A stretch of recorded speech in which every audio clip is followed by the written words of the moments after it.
సర్పంచ్ ఎన్నికల్లో బీఆర్ఎస్ కు ప్రజలు బుద్ధి చెప్పారని విమర్శించారు ప్రభుత్వ విప్ ఆలేరు ఎమ్మెల్యే బీర్లా ఎలయ్య. ఎన్నికల్లో చిత్తుచిత్తుగా ఓడిపోయిన విజయోత్సవాలు, ఆత్మీయ సమ్మేళనాల పేరుతో కేటీఆర్ హడావిడి చేస్తున్నారని ఆరోపించారు.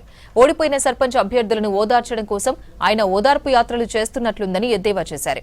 ఎమ్మెల్సీ కవిత దెబ్బకు కూలిపోతున్న పార్టీని కాపాడుకోవడానికి కేటీఆర్ నానా పాట్లు పడుతున్నారని ఫైర్ అయ్యారు విప్ ఎలయ్య. కేటీఆర్ గారి యాత్ర చూస్తే నిజంగా చాలా నవ్వొస్తుంది.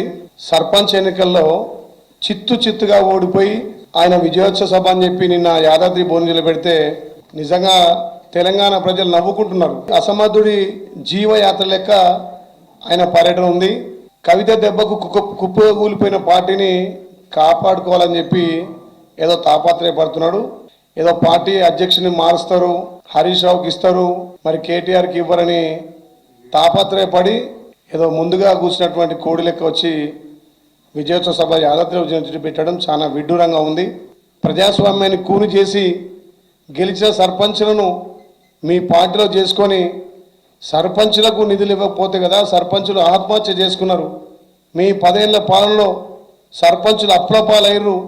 కనీసం గ్రామ పంచాయతీ ట్రాక్టర్ను కూడా నడపలేని స్థితిలో మీ పాలన ఉంటే తెలంగాణ ప్రజలు గమనించే కదా మీ పార్టీని ఫామ్ హౌస్కు పరిమితం చేసి ప్రజాప్రభుత్వం గౌరవ ముఖ్యమంత్రి రేవంత్ రెడ్డి గారిని తెచ్చిన తర్వాత తెలంగాణలో ఏ ఎలక్షన్ జరిగినా కాంగ్రెస్ పార్టీ విజయకేతనం ఎగిరేస్తుంది. కవిత గారి దెబ్బకు బీఆర్ఎస్ అంతా బోర్ల పడ్డట్టు అయింది. కవిత పెట్టినటువంటి ఆ నావకు బొక్క నడి సముద్రంలో మునిగేటట్టు ఉంది.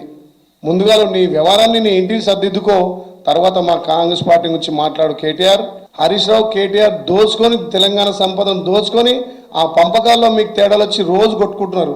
మరి మీ చెల్లె కవితమ్మ ఎమ్మెల్సీ పార్టీ నుంచి బయటకెత్తి రోజు మీ బీఆర్ఎస్ మీ బావ మీద, హరీష్ రావు మీద, సంతోష్ రావు మీద, మీ మంత్రుల మీద ఎత్తి 7 దోషుల మన్ను వస్తున్నా మీ బుద్ధి మారతలేదు. కేటీఆర్, ముందుగా నీ ఇల్లును చక్కదిద్దుకొని మాకు సూచనలు సలహా తప్ప నువ్వేదో ఇంకా అహంకారంగా మాట్లాడితే రేపు స్థానిక ఇంకా జెడ్పీటీసీ ఎంపీటీసీ ఎలక్షన్లో మీకు అభ్యర్థులు దొరకరు.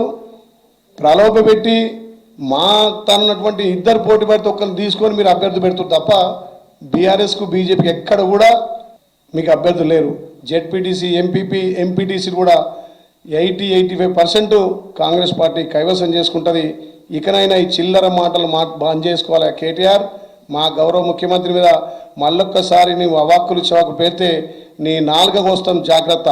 ప్రజల నుంచి వచ్చినోని కాదు, తండ్రి చాటున నువ్వు వచ్చి ఎమ్మెల్యేగా మంత్రి అయిన తప్ప కార్యకర్త మనసెరిగినోని కాదు, గ్రామాల అభివృద్ధి చేసిన కాదు.